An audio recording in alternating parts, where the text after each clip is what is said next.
Hey, what's going on, guys? It's Spunkify here for MMOBomb.com yet again for E3 coverage. We just got done checking out the Wargaming booth, and we had a couple of big announcements coming from Wargaming this year at E3. First of all, we got to check out some early gameplay footage of World of Warships finally, some pre-alpha footage. Of course, we didn't get to play it, but I've got several facts here to bring to you, starting with the fact that there are 4 different types of ships. There's cruisers, battleships, destroyers, and carriers. Yes, I gotta remember that last one.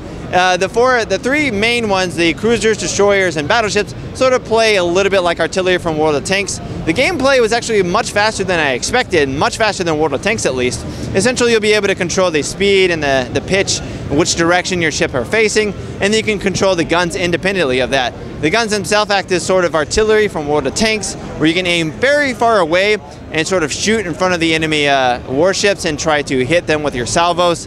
The guns range from they fire very quickly but not much damage, to long reloads but high amounts of damage. The carriers themselves act as completely different sort of gameplay styles. They have access to not main guns, but instead of many squadrons of fighter planes and bombers that you can send out, and it almost acts like an RTS where you can command them to go to certain areas on the battlefield, and they'll automatically start fighting other planes and bombing the enemy ships.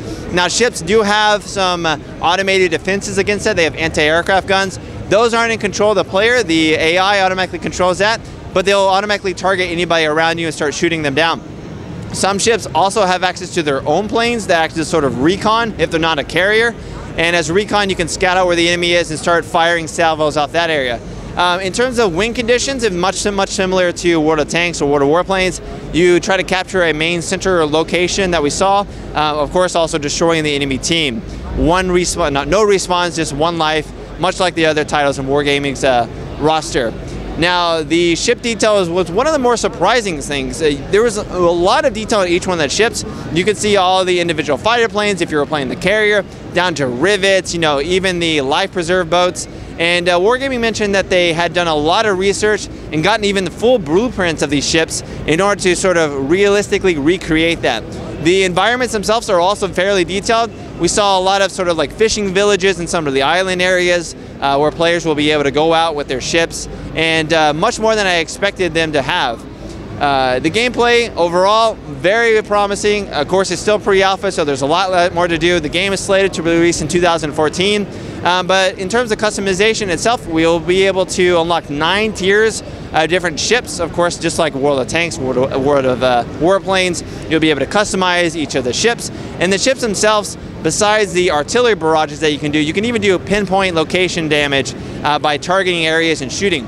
You also have access on some ships to torpedoes, although no submarines will be present in the game. Wargaming did make that clear that it sort of brings about a certain type of gameplay they didn't want to implement. It's a little bit slow, more tactical. They wanted this to be sort of a little bit more fast-paced and very visceral, would be a word to describe it.